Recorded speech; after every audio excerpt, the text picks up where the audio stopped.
¿Cómo están? Estoy respondiendo a la invitación de ustedes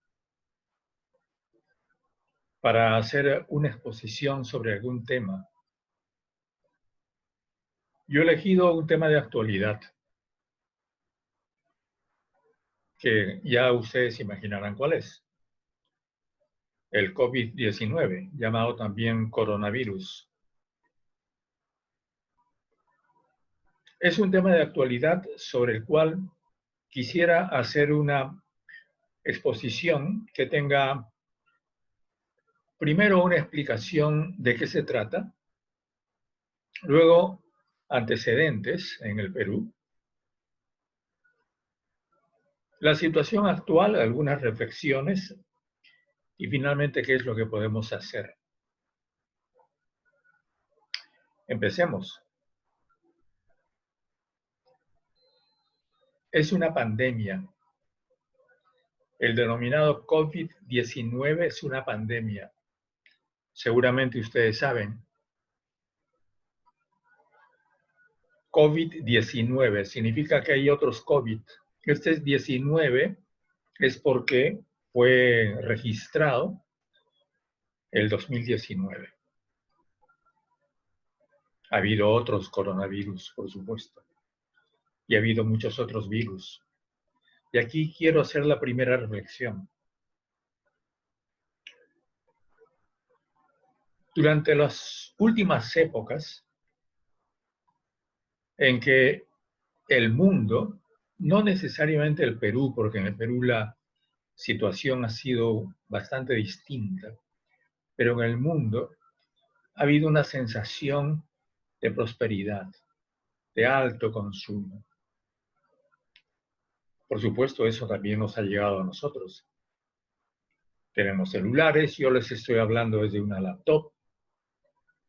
Estamos usando un software nuevo, el Zoom. Es todo un conjunto de símbolos de lo que es el mundo contemporáneo, en el cual hemos encontrado la felicidad a través del consumo. Y el consumo significa millones de objetos que nos rodean y sin los cuales no podemos vivir. Hemos empezado a depender de los objetos y nuestra identidad se desarrolla a partir de los objetos que tenemos. Esa es una característica de estos tiempos. Y nos ha hecho olvidar que en realidad somos muy vulnerables. Siempre los seres humanos nos hemos sentido orgullosos, nos han dicho, aunque esto no es de ninguna manera cierto, que somos los reyes del mundo y que no tenemos límites, y efectivamente, aparentemente, no los tenemos. Pero súbitamente, la aparición de una pandemia como la del coronavirus nos ilustra acerca de que no éramos no deberíamos ser tan orgullosos. Nuestro orgullo no tenía mucha razón de ser. Somos muy vulnerables.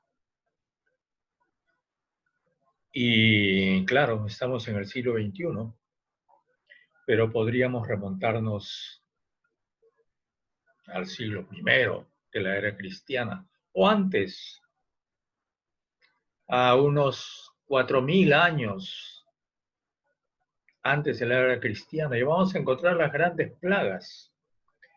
En el Antiguo Testamento ya nos hablan de las 7 plagas de Egipto. Y por supuesto, ustedes deben saber, como estudiantes universitarios por la historia, las más grandes pestes que hemos tenido, de las cuales la más famosa es la peste negra. Y aquí empieza el primer tema. La peste negra acontece en 1340 aproximadamente. Ya saben ustedes que se lleva prácticamente la mitad o un 40% mínimo de la población europea y del Medio Oriente también. ¿Y cuáles fueron las consecuencias? Recién ahora descubrimos que la peste negra, como cualquier otra peste, no es solamente un fenómeno biológico, es también un fenómeno social, y es un fenómeno político, y es un fenómeno religioso. Tan que es un fenómeno político, social y religioso, que ahora podemos encadenar la relación de acontecimientos que ligaron la peste negra de 1340 con el término de la Edad Media, lo que llamamos la Edad Media, porque allí los habitantes de Europa descubren que la iglesia no los protegía.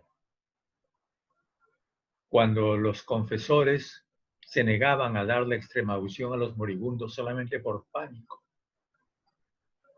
Pero además, también al realizarse el comercio internacional, que es una de las causas de la peste negra, también encontramos la relación entre la peste negra y el sistema económico.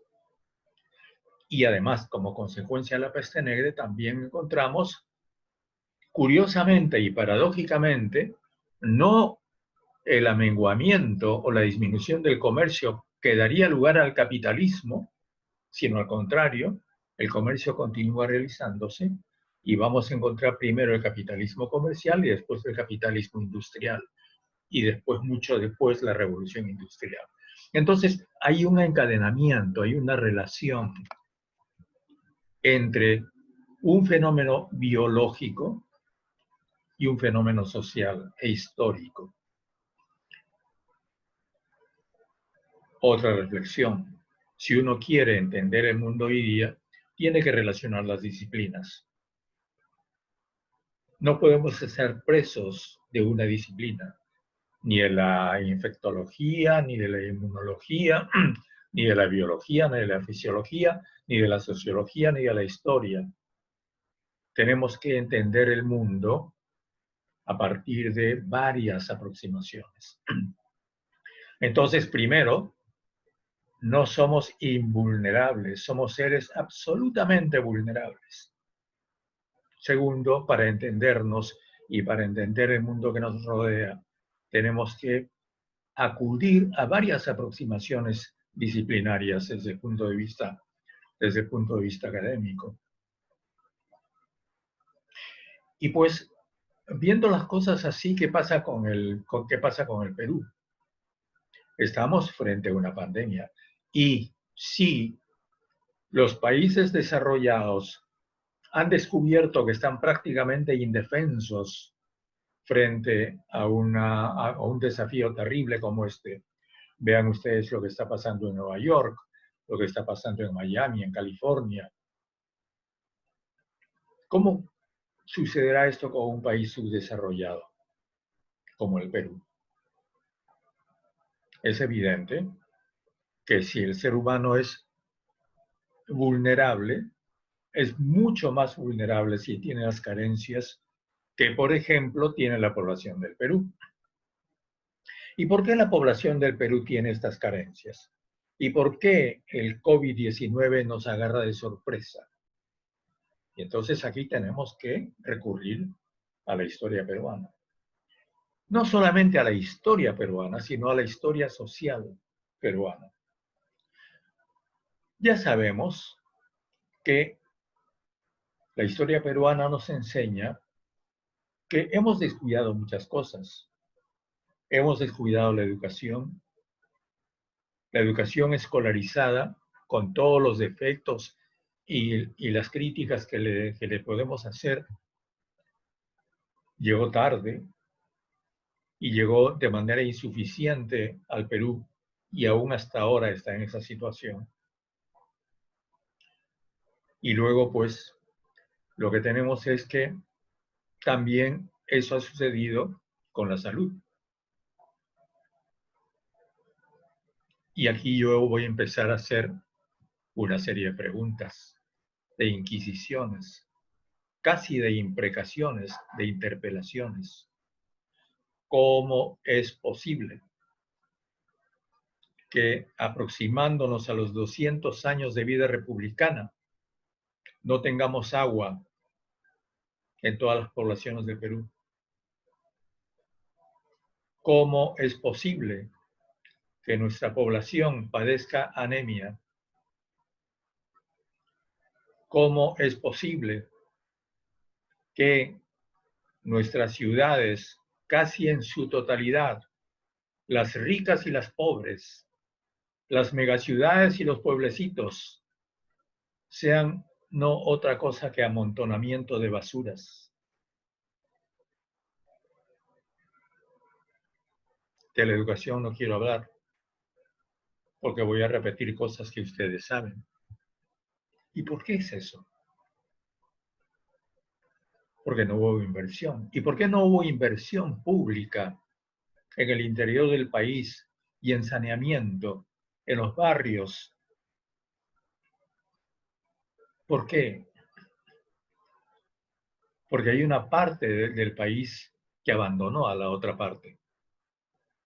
La parte del país, que es la parte minoritaria que nos gobierna, abandonó al país. Qué pena, ¿no es cierto? Abandonó al país. ¿Y por qué lo abandonó? Porque nunca pensó en el país. Entonces hay una relación entre la salud y el sistema político. Hay una relación entre nuestra vulnerabilidad o invulnerabilidad a los virus y la política. Fíjense, en 1978, estamos hablando hace cuántos años, 78, 80, 20, 40 años, casi 50 años. Hace casi 50 años, el Perú firmó solemnemente en una ciudad denominada Alma-Ata, que queda en la actual Rusia, y en esa época existía la Unión Soviética, quedaba en la Unión Soviética, firmó en Alma-Ata un acuerdo solemne internacional que se llama Salud para Todos. En Alma-Ata se realizó una gran reunión, 190 países, una reunión de las Naciones Unidas. Y el Perú fue un elemento crucial y jugó un gran rol en esa reunión. Un médico peruano, el doctor Tejada, fue el secretario de esa conferencia y uno de los promotores de esa conferencia. Y esa conferencia aprobó dos acuerdos. Salud para todos, no necesito explicar qué significa. Y el otro, atención primaria de salud para todos. ¿Qué es la atención primaria de salud? Algo muy sencillo.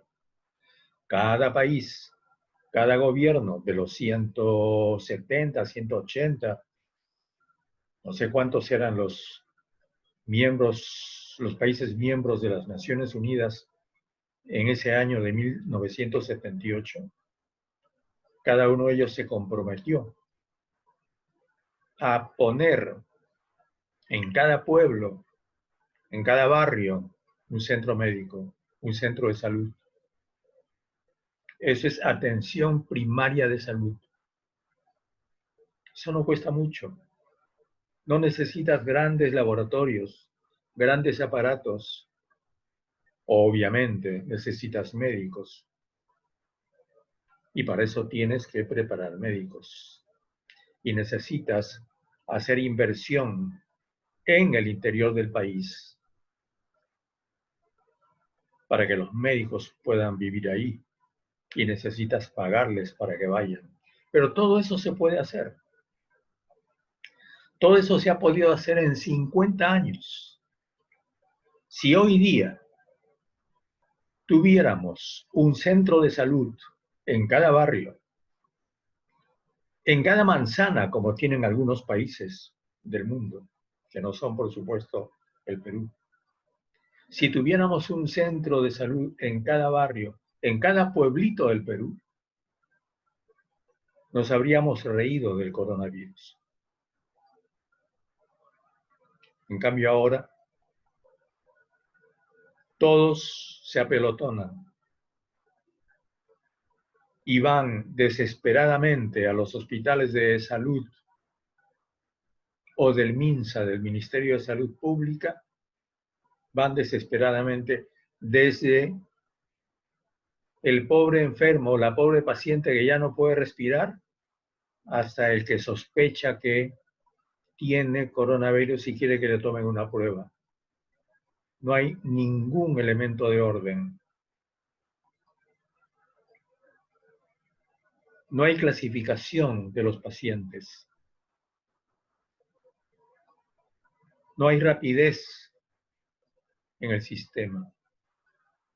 Y nos encontramos frente al escándalo innombrable de clínicas privadas que han pretendido cobrar hasta 300.000 soles, es decir, $100.000, lo que a uno le puede costar un departamento por 15 días de hospital, sin que se les salga el rubor a la cara. Y eso significa que tenemos dos carencias. No solamente la carencia de un sistema de salud pública al nivel de la gente, que no se le da a la gente como un favor, sino como un derecho de la gente. Y tenemos también carencia de fuerzas morales, una carencia de valores, una orfandad espectacular, lamentable, de valores, una condición de amoralidad en que hemos reemplazado el valor de la salud, de la solidaridad, por el becerro de oro del dinero. Pero bueno, estos son comentarios poco académicos que yo puedo hacer. Pero es que no puedo hablar de estas cosas sin hacer estos comentarios. Pero volviendo al tema, al corazón del tema, entonces estábamos en que el Perú promovió y firmó un acuerdo que nunca cumplió. Y después, ¿qué cosa hemos hecho? Han pasado años y años y años, gobiernos, gobiernos y gobiernos, y la salud pública ha sido la huerfanita, la niña maltratada del presupuesto público. El presupuesto del Perú son 177.000 millones de soles. 177.000 millones de soles el presupuesto del año 2020. ¿Cuánto invertimos en salud pública? 20.000 millones de soles. Entonces, yo siempre digo, esto lo estoy repitiendo para ustedes, lo he dicho en otras exposiciones anteriormente. Borremos los ceros. Borremos los ceros. Olvídense de los 1.000 millones. Piensen, ustedes tienen 177 soles en el bolsillo.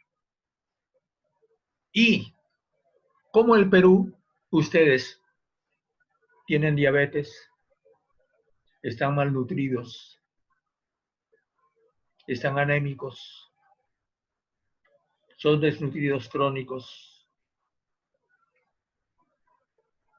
Y de esos 177 soles van a dedicar solamente 20 soles a su salud. ¿En qué cabeza puede caber eso? Y ojalá que dediquen los 20 soles.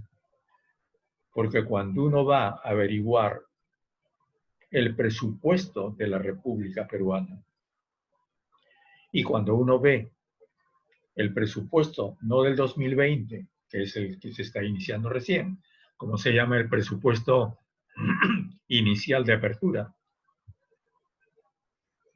sino el presupuesto del 2019, ¿con qué nos vamos a encontrar? ¿Que no se gastó?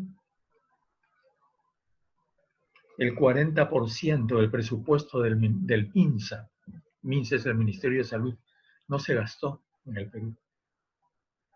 ¿Por qué no se gastó? Entonces, de esos 20 soles que les he dicho, en realidad los 20 soles no son lo real. Estamos hablando de 15 soles en realidad. Repito, de 177 soles, 15 soles. 15 soles. ¿Cómo podrían ustedes calificar a una persona así? Eso es el Perú.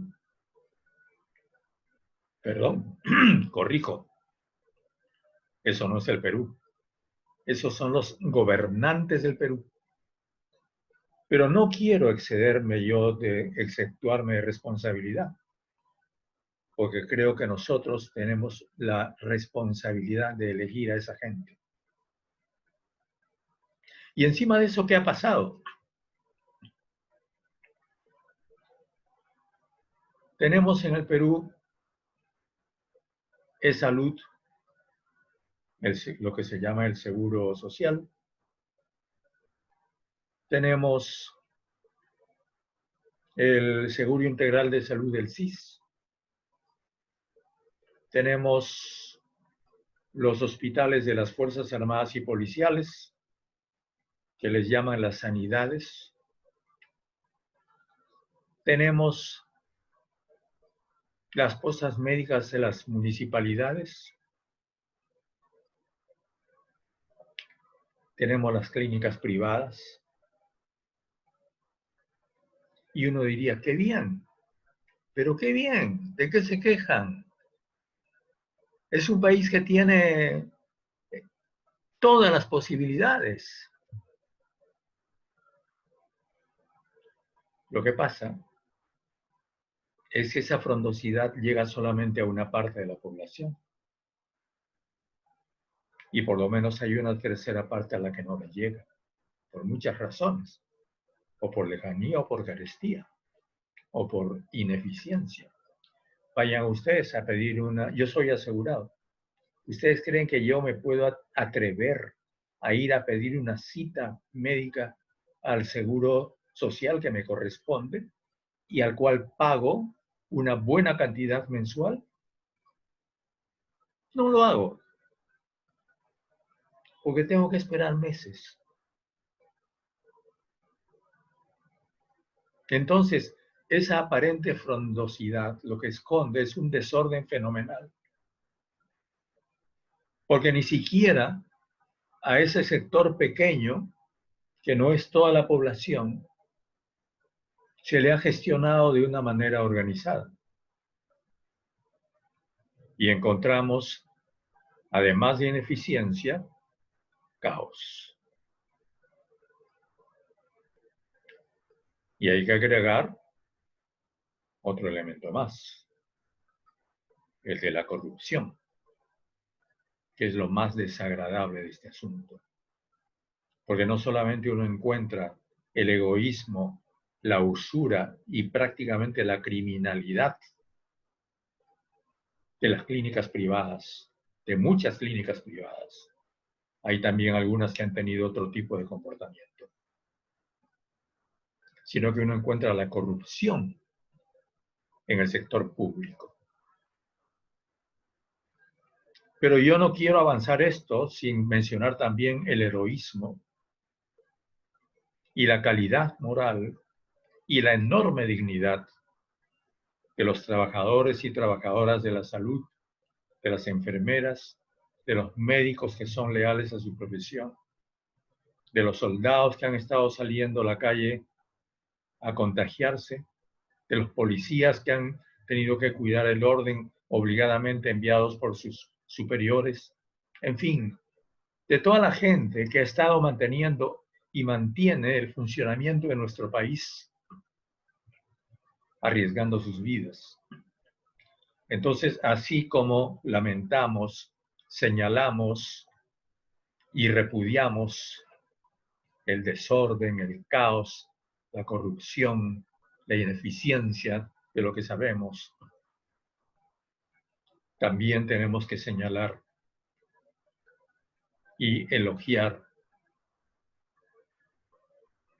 las fuerzas morales que todavía existen en el Perú. Y yo quiero decir algunas cosas más para ir terminando. ¿Qué es lo que se puede hacer en esta situación? Hay una primera cuestión, y es que tenemos que pensar nuestro país totalmente de nuevo. Hay que pensar nuestro país totalmente de nuevo. Nuestro país tiene que recurrir no solamente a sus calidades materiales, físicas, a sus riquezas naturales, algunas de las cuales han sido su desgracia, sino también a lo que puede hacer su población. Y en términos de economía, esto para mí significa que nosotros debemos dejar de ser un país de ventajas comparativas a ser un país de ventajas competitivas. ¿Qué significa eso? Los que me están escuchando, que han estudiado economía, lo saben. Lo dijo David Ricardo, el padre de la economía clásica, allá por comienzos del siglo XIX, fines del siglo XVIII. Ventaja comparativa es aquello que la naturaleza te puso. El Perú tiene 100 ventajas comparativas. Tiene selvas inmensas, tiene minerales, tiene pesca, todo lo que sabemos. Y nos felicitamos. Pues esas son ventajas comparativas. Nosotros no lo hicimos. Alguien nos lo dio la naturaleza, nos lo dio Dios, como quieran ustedes. Pero nadie puede felicitarse de eso. ¿De qué nos enorgullecemos? Una casualidad que nosotros nacimos aquí. No merecemos nada por eso. El tema son las ventajas competitivas. Es decir, que tú en comparación con otros seas mejor. Mejor en valores, mejor en conocimientos, mejor en productividad. ¿Qué significa productividad? Que lo que produces tenga mayor valor que lo que otros producen. Y ustedes creen que, no quiero burlarme, pero nosotros nos enorgullecemos mucho de nuestra cocina peruana. Sí, muy bien. Sí, es una maravilla la cocina peruana. Resultado histórico de toda la gente explotada y oprimida de este país. Porque la cocina peruana es la cocina de los esclavos, la cocina de los siervos, la cocina de las esclavas árabes que las trajeron a la fuerza en el siglo XVI.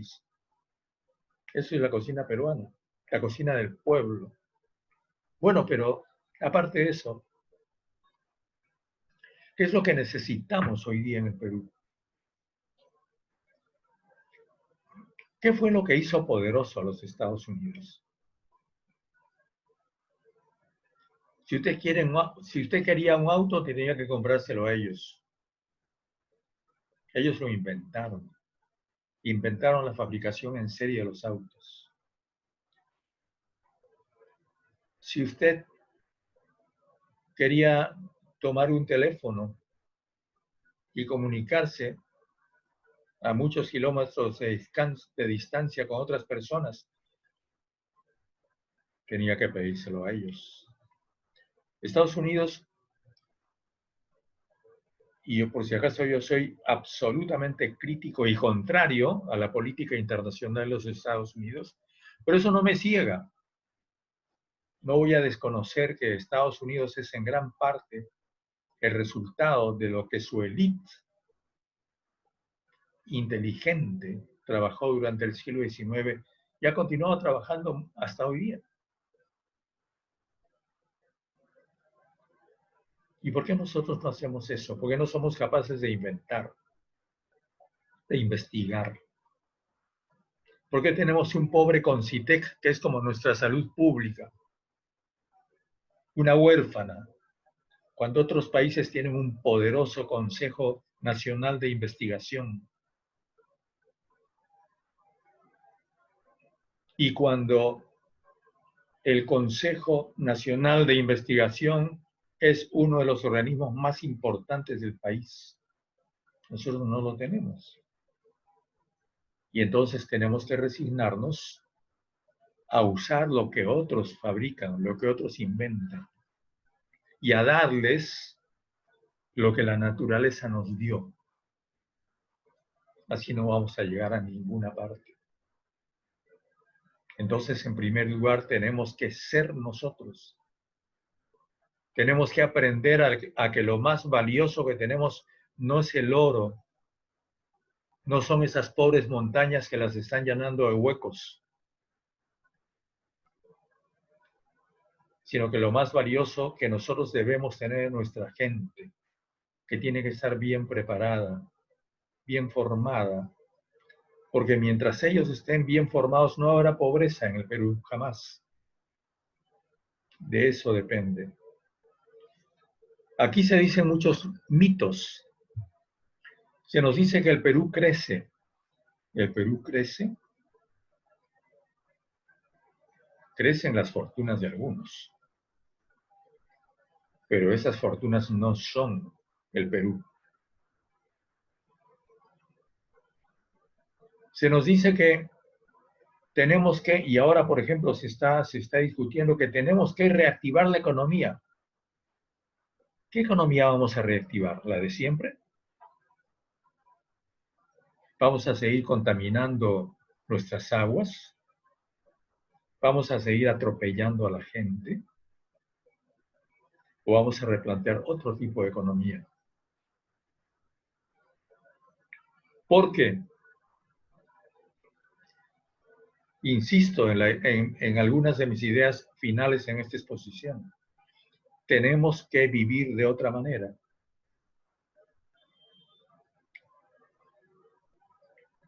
Parece que el virus COVID-19 va a poder ser combatido por una vacuna que ya se está probando. ¿Y los otros que van a venir? Habrá un COVID-21 probablemente, y uno 24, qué sé yo.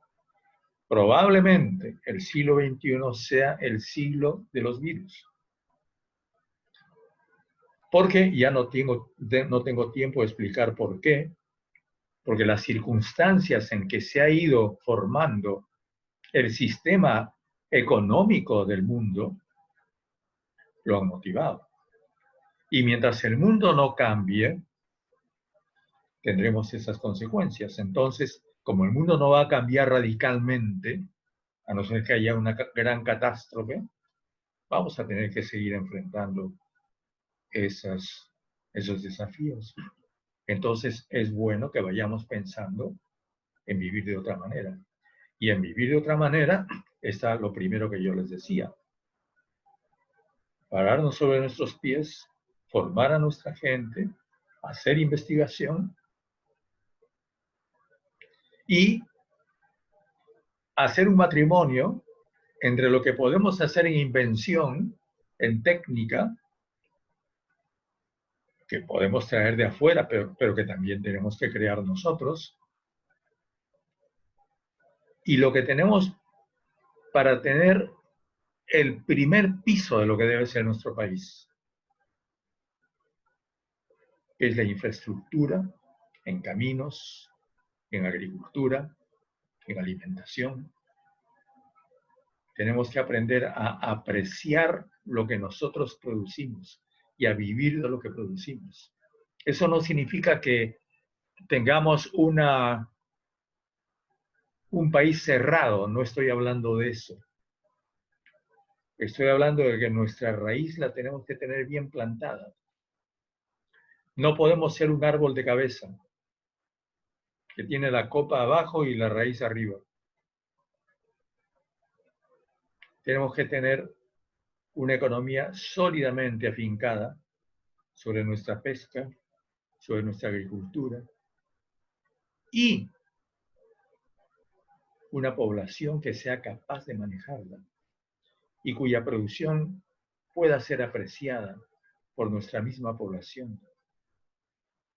Y eso significa también tener una infraestructura adecuada, caminos, buenos caminos. Tenemos que dejar esa tontería de invertir miles de millones de dólares, corruptos, por supuesto, además, en carreteras que no sirven para nada. Y nos olvidamos de los caminos vecinales que pueden servir a las comunidades que producen para nosotros. Porque nadie se pregunta hoy día en el Perú, ¿cómo es que seguimos comiendo? Alguien está trabajando para nosotros. ¿Por qué tenemos papa en los mercados? ¿Por qué comemos verduras? Eso no sale del aire. Esa agricultura que nosotros despreciamos, que está también en el último lugar de las políticas estatales, es la que ahora nos está salvando la vida y no somos capaces de agradecerlo. Y cuando hemos hecho, cuando el gobierno ha hecho, tengo que corregir.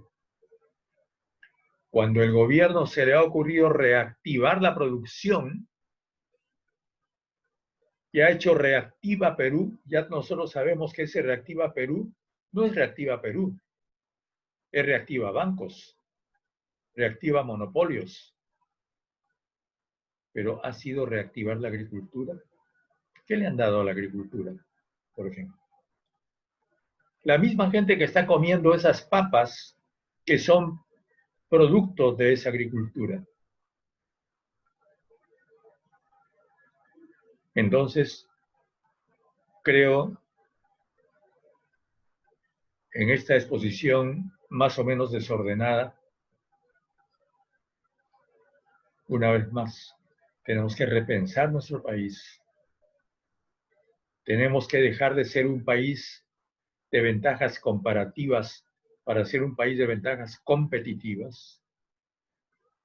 Tenemos que educar a nuestra población, formarla en valores, en inteligencia, en investigación. Tenemos que darle importancia a la investigación